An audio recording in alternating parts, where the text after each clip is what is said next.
और चलिए आगे बढ़ेंगे। इस वक्त की बड़ी खबर आ रही है, राहुल गांधी से जुड़ी खबर है, जिन्होंने हिंदू धर्म और हिंदू राष्ट्र को लेकर बयान दिया है। राहुल गांधी ने हिंदू धर्म का मतलब समझाया है। सोशल मीडिया पर राहुल गांधी ने लेख शेयर किया है। राहुल गांधी ने बताया कि हिंदू कौन है। राहुल गांधी ने जो लेख शेयर किया है उसका शीर्षक है सत्यम शिवम सुंदरम, जिसमें उन्होंने लिखा कि किसी राष्ट्र से बांधना हिंदू धर्म की अवमानना है।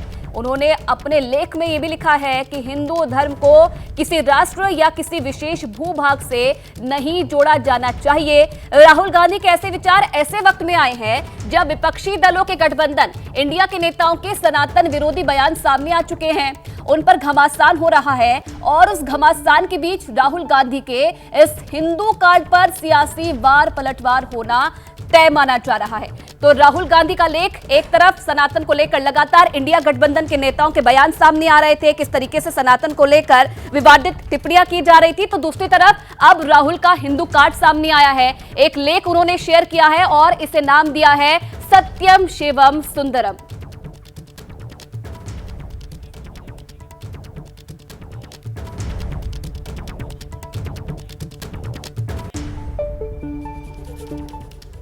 तो राहुल गांधी ने क्या कुछ और शेयर किया है अपने ट्वीट में, ये आपको पूरी जानकारी देते हैं। क्या लिखा है उन्होंने और इस लेख के जरिए क्या समझाना चाहते हैं, क्या ये हिंदू कार्ड है। देखिए, हिंदू धर्म और हिंदू राष्ट्र पर क्या बोले हैं राहुल गांधी, ये आपको विस्तार से बताते हैं। ये कहना है कि हिंदू धर्म केवल कुछ सांस्कृतिक मान्यताओं तक ही सीमित है, उसका अल्प पाठ होगा, ये राहुल गांधी ने अपने लेख में शामिल किया है। किसी राष्ट्र या भूभाग विशेष से बांधना भी उसकी अवमानना है। हिंदू धर्म को लेकर यह लेख राहुल गांधी की तरफ से लिखा गया है। और अब आगे क्या लिखते हैं, भय के साथ अपने आत्म के संबंध को समझने के लिए मनुष्यता द्वारा खोजी गई एक पद्धति है हिंदू धर्म। तो हिंदू धर्म को लेकर यह लेख और ये सत्य को अंगीकार करने का एक मार्ग है। ये मार्ग किसी एक का नहीं है, किसी एक का ये मार्ग नहीं है, ये सत्य को अंगीकार करने का एक मार्ग है।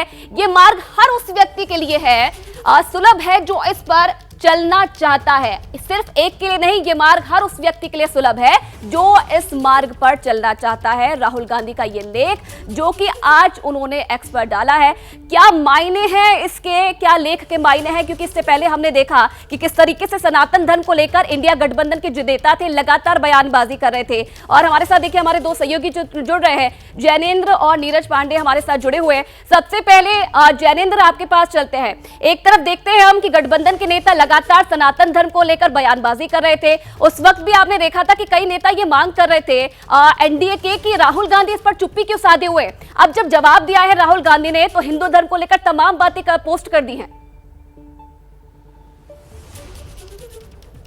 बिल्कुल, और काफ़ी दार्शनिक नज़रिए से राहुल गांधी ने बात की है। देखिए, सनातन विरोध का टैग तो इंडिया गठबंधन पर बीते दिनों में लगा है। 2014 में जब कांग्रेस की करारी हार हुई थी, उस समय में एक एंटनी कमेटी बनी थी हार के कारणों का पता लगाने के लिए, और बताया जाता है कि उस कमेटी में ये बताया गया था कि कांग्रेस की छवि हिंदू विरोधी की बन गई थी, और ये एक प्रमुख कारण खुद कांग्रेस के अपने इंटरनल रिपोर्ट में सामने आई थी। और इसके बाद से हिंदू धर्म को और हिंदू संस्कृति को आउटरीच करने की कोशिश जो है हमेशा राहुल गांधी करते नजर आए। तमाम चुनावों से पहले वो मंदिरों के दर्शन करते हैं और हिंदू धर्म पर बात करने से वो बचते नहीं हैं। कुछ दिनों पहले उन्होंने हिंदू बनाम हिंदुत्व की डिबेट शुरू की थी, और जिसमें ये कहा था कि हिंदुत्व जिसको बीजेपी फॉलो करती है वो हिंदू धर्म का एक राजनीतिक फायदा उठाने की कोशिश है, जबकि हिंदू धर्म कुछ और है। ये राहुल गांधी का नजरिया है, और इसी बहस को आगे बढ़ाते हुए आज उन्होंने हिंदू धर्म पर जो है विस्तार से बात की है, और उसमें धार्मिक दृष्टिकोण कम, दार्शनिक दृष्टिकोण ज्यादा नजर आता है। वो हिंदू धर्म को समावेशी बता रहे हैं, सहिष्णु बता रहे हैं, और तमाम जो दुनिया की तमाम आस्थाएं हैं उन सबको लेकर हिंदू धर्म का जो नजरिया है, सम्मान का नजरिया है, उसको राहुल गांधी उसका उल्लेख कर रहे हैं। और उसमें साथ ही जिस तरीके से उन्होंने कहा है कि हिंदू धर्म को किसी भौगोलिक जगह तक सीमित करना जो है वो ठीक नहीं होगा, कहीं ना कहीं वो कटाक्ष है हिंदू राष्ट्र को लेकर के बीजेपी की तरफ से जो बातें कही जाती हैं उसको लेकर के। और कुल मिलाकर के लब्बो लुआब राहुल गांधी के लेख का मुझे ये लग रहा है कि बीते दिनों में हमने देखा है धार्मिक कट्टरता की वजह से, सांप्रदायिक तनाव की वजह से किस तरीके से हिंसा की घटनाएं सामने आई हैं। कहीं ना कहीं जैनेंद्र, देखने वाली बात है क्या मायने निकाले जाते हैं राहुल गांधी के इस बयान के। आगे बढ़ेंगे, एक और बड़ी खबर आपको बता दें, राहुल गांधी के लेख पर बीजेपी क्या बोली है। ऐसे लोग करते कुछ और हैं और दिखाते कुछ और हैं। केंद्रीय मंत्री मीनाक्षी लेखी का बयान सामने आया है। उनका कहना है कि ऐसे जो लोग होते हैं वो चुनाव के समय हिंदू बन जाते हैं, तो आप देखिए राहुल गांधी ने जिस तरीके से पोस्ट किया हिंदू धर्म को लेकर तमाम बातों का जिक्र उन्होंने अपनी पोस्ट में किया। अब इस पर सियासत भी शुरू हो गई है, वार पलटवार का दौर शुरू हो गया है और बीजेपी की तरफ से ये कहना है कि ऐसे लोग करते कुछ और हैं और दिखाते कुछ और हैं। केंद्रीय मंत्री मीनाक्षी लेखी ने और क्या कुछ कहा है वो भी आपको सुनाते हैं। हिंदू करुणा से भरा है, इसलिए बुराई से नफरत करता है। करुणा का ही एक हिस्सा है कि भ्रष्टाचार, जिसमें मैं नाम नहीं गिनवाना चाहती, इनके समय में जीजा जी से लेकर तमाम जी घोटाले हुए हैं, 2G 4G सब 2G और अन्य काम जो इन्होंने किए हैं, और उस वक्त जमीन से लेकर आसमान तक का जो घोटाला होता था वो भी सबके सामने है।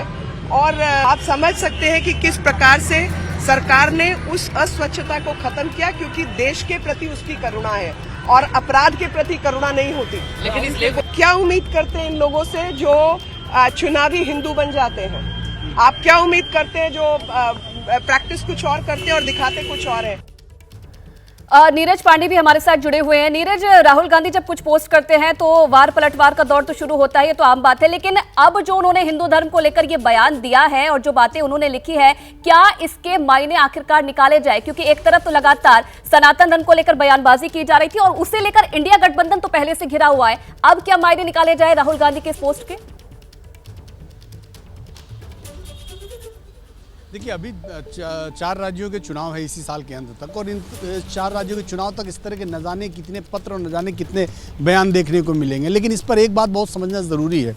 भारतीय जनता पार्टी लगातार इस बात के लिए कहती आई है और आरोप लगाती आई है कि समय के साथ ही कांग्रेस के नेता हिंदू बन जाते हैं और जब ज़रूरत पड़ती है अपने हिसाब से उसका इस्तेमाल करते हैं। लेकिन यहाँ पर उन बयानों को भूलना नहीं चाहिए। देखिए, आप स्वामी प्रसाद मौर्य समाजवादी पार्टी में हैं, उनका बयान देखिए। आप चंद्रशेखर जो बिहार सरकार में मंत्री हैं, उनका बयान देखिए। डीएमके के नेता हैं और स्टालिन के पुत्र हैं, उनका बयान देखिए।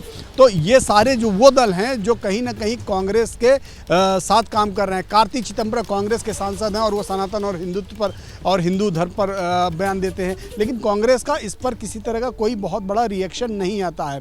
तो सवाल तो उठेंगे ही। अगर राहुल गांधी उन सब मुद्दों पर चुप रहते हैं और ऐसे समय पर जब चुनाव बिल्कुल सर पर है और एक पत्र जारी करते हैं और पत्र जारी करके हिंदुत्व और हिंदू की परिभाषा बताते हैं, तो निश्चित रूप में भारतीय जनता पार्टी को पर इस पर मौका मिलेगा। और जो भाजपा का आरोप है, जो लगातार वो कहती रही है कि समय के साथ राहुल गांधी और गांधी परिवार हिंदू बन जाता है और जैसे ही समय निकलता है यानी चुनाव निकलता है वो जनेऊ उतर जाती है। तो ये जो आरोप है भारतीय जनता पार्टी के, कहीं ना कहीं आज के घटना से भी सवाल खड़े करेंगे। और देखिएगा अभी थोड़ी देर में हो सकता है भारतीय जनता पार्टी की तरफ से ऑफिशियली और भी रिएक्शन आना शुरू हो जाएगा, क्योंकि निश्चित रूप में इस मुद्दे पर कांग्रेस कहीं ना कहीं डिफेंसिव है और कांग्रेस के जो घटक दल हैं, जो उनके सहयोगी दल हैं और उनके जो नेता हैं, वो समय समय पर पांडे देखने वाली बात है, वार पलटवार का दौर कहां तक जाता है। आप बने रहिएगा हमारे साथ, आगे भी जानकारी आपसे लेते रहेंगे। देखिए, राहुल गांधी ने सोशल मीडिया पर लेख शेयर करके बताया है कि हिंदू धर्म क्या है और हिंदू कौन है, लेकिन बीजेपी ने उनके इस लेख को, उनकी बातों को और सिर्फ चुनावी स्टंट करार दे दिया है। बीजेपी के राष्ट्रीय सचिव मनजिंदर सिंह सिरसा ने कहा है कि चुनाव है और इसलिए राहुल गांधी को हिंदू धर्म की याद आ गई है। राहुल गांधी जी को अचानक से सत्यम शिवम सुंदरम हिंदू धर्म की फिर से याद आई है। जैसे जैसे चुनाव पास आता है वैसे वैसे राहुल गांधी जी को नए नए ड्रामे बयानबाजी करने की उत्साहिता होती है कि शायद इससे मेरी बात बने। धर्म के नाम के ऊपर कभी आपने सिखों को मरवाया, कभी आग जगनी करी, कभी भागलपुर में लोगों को मरवा कर खून से होली खेलने वाले लोग आजकल मोहब्बत बांटने की बातें कर रहे हैं। तो राहुल गांधी का सिर्फ और सिर्फ एक ही मंतव्य है, किसी तरीके सत्ता को हथियाएं। आगे बढ़ेंगे। दिल्ली में आज बीजेपी की केंद्रीय चुनाव समिति की बैठक होनी है, जिसमें राजस्थान और छत्तीसगढ़ के उम्मीदवारों पर मोहर लगेगी।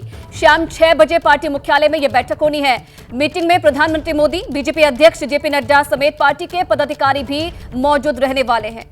तो राजस्थान छत्तीसगढ़ को लेकर इस बैठक में चर्चा होगी और उम्मीदवारों के नाम को लेकर भी मोहर जो है वो संभव मानी जा रही है कि आज लग सकती है, क्योंकि राजस्थान में पहली लिस्ट जारी होनी है और इसके लिए लगातार बैठकों का दौर जारी है, मंथन किया जा रहा है और जल्द ही माना जा रहा है कि पहली लिस्ट जारी हो सकती है। और नीरज पांडे लगातार हमारे साथ जुड़े हुए हैं इस खबर पर और ज्यादा जानकारी उनसे ले लेते हैं। नीरज, मध्य प्रदेश और छत्तीसगढ़ में तो पत्ते खोल दिए गए हैं बीजेपी की तरफ से। पहली लिस्ट हमने देखी थी किस तरीके से जारी हुई थी, छत्तीसगढ़ के लिए, मध्य प्रदेश में दूसरी, अब राजस्थान के लिए कितना इंतजार करना पड़ेगा? देखिए, राजस्थान के लिए थोड़ा सा भी इंतजार करना पड़ेगा। आज केंद्रीय चुनाव समिति की बैठक है जिसमें छत्तीसगढ़ और राजस्थान दोनों के टिकटों पर निर्धारण होगा, उन पर मुहर लगेगी, लेकिन शायद अभी सूची जारी ना हो। सूची जारी करने में थोड़ा समय लिया जा सकता है। चीज़ें फाइनल अभी एक बताया जा रहा है, केंद्रीय चुनाव समिति की बैठक 10 तारीख को भी होनी है, तो शायद उसके बाद एक साथ जारी की जाए। लेकिन इतना ज़रूर है, करीब 60 ऐसी सीटें हैं राजस्थान की, जिसमें 19 ऐसी सीटें हैं जो अभी तक भारतीय जनता पार्टी कभी जीती ही नहीं थी, वो 19 सीटें, और इसके अलावा तमाम कुछ वो और सीटें जिसमें करीब 41 सीटें हैं जो कभी जीते हैं कभी हारे हैं।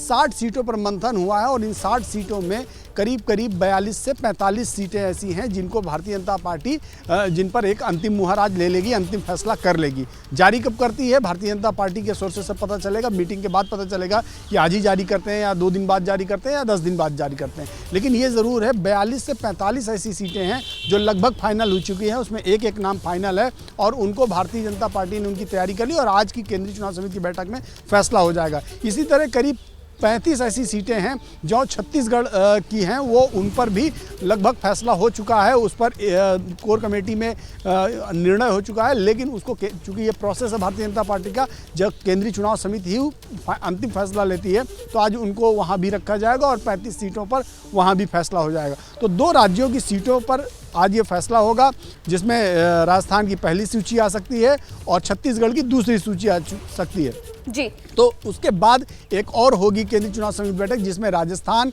और तेलंगाना, छत्तीसगढ़, मध्य प्रदेश, चारों राज्यों की कुछ सीटों पर फैसला होगा। तो फिलहाल आज का जो लब्बो-लुबाब यही है कि आज शाम को 2 राज्यों की बैठक होगी और 2 राज्यों की बैठक में दोनों राज्यों की सीटों पर मुहर लगेगी। बिल्कुल, तो थोड़ा इंतजार और करना पड़ेगा नीरज, जैसे कि आप बता रहे हैं। बहुत धन्यवाद आपका तमाम जानकारी देने के लिए। स्वच्छता अभियान पर प्रधानमंत्री मोदी ने पोस्ट किया है। पीएम मोदी ने एक वीडियो जारी किया है। उन्होंने स्वच्छता अभियान के तहत श्रमदान किया है। उन्होंने लिखा है कि जब देश स्वच्छता पर ध्यान केंद्र कर रहा है तो उसी वक्त मैंने और पहलवान अंकित बयानपुरिया ने भी स्वच्छता अभियान में श्रमदान करने का काम किया है। ये तस्वीरें आप देखिए, प्रधानमंत्री की तरफ से खुद इन तस्वीरों को पोस्ट किया गया है और उन्होंने अपने पोस्ट में लिखा कि जब पूरा देश स्वच्छता पर ध्यान दे रहा था, केंद्र कर रहा था, तो उसी वक्त मैंने और पहलवान अंकित बयानपुरिया ने भी स्वच्छता अभियान में श्रमदान किया। G20 वाला सम्मेलन देखा, मतलब वो व्यवस्था देख कर, मतलब वो सब इंडिया में होते हुए देख कर, मतलब हर भारतीय ने बहुत गर्व हुआ इस चीज पे कि भाई आपने देखा होगा। हाँ जी, ये जो भारत मंडपम बना है जी, उसमें भी एक पूरा दीवार जी हमने योगा का बनाया है देखा। और वहाँ भी QR कोड लगाया है कि कोई उसको मोबाइल पे ले लेगा तो उसको उस आसन का क्या फायदा होता है, कैसे करना है, उसका पूरा डिटेल मिल जाता है।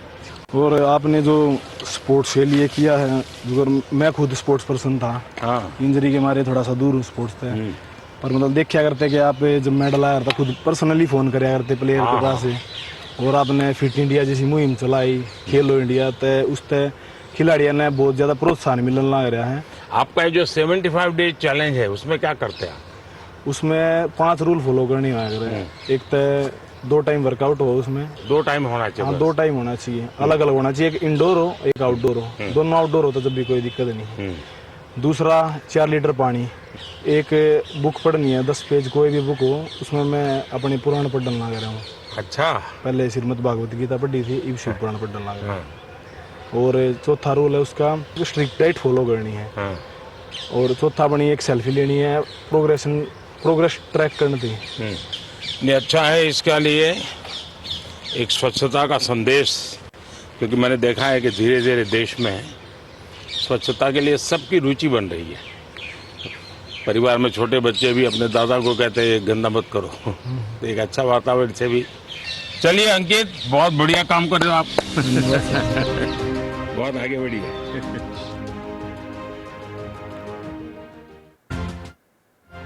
राम राम। तो ये तस्वीरें आपने देखी और बातचीत भी आपने सुनी। आप देख सकते हैं किस तरीके से आज जहां पूरा देश श्रमदान कर रहा है तो प्रधानमंत्री मोदी ने भी इसमें योगदान दिया और ये वीडियो जारी करके स्वच्छता अभियान में वो शामिल हुए। आपने देखा कि पहलवान अंकित के साथ उन्होंने बातचीत की और कहा कि उनको भी स्वच्छता अभियान में पूरा जो है साथ देना चाहिए और आज पूरा देश स्वच्छता ही सेवा कार्यक्रम बना रहा है। महात्मा गांधी की 154वीं जयंती से पहले देश भर में स्वच्छता अभियान चलाया जा रहा है और आपने देखा सुबह से जो तमाम बड़े नेता हैं इसमें अपना योगदान दे रहे हैं।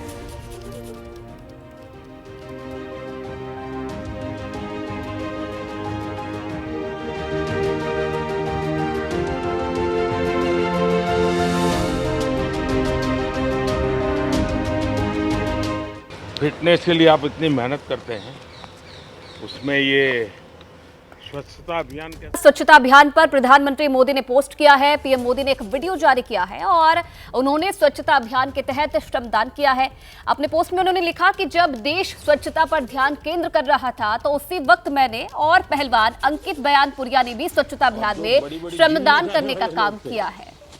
ये भी अब तो आप वाली चीजों को फॉलो करते हैं। मैंने एक बार एक सोशल मीडिया पोस्ट देखा था, किसी बच्ची ने।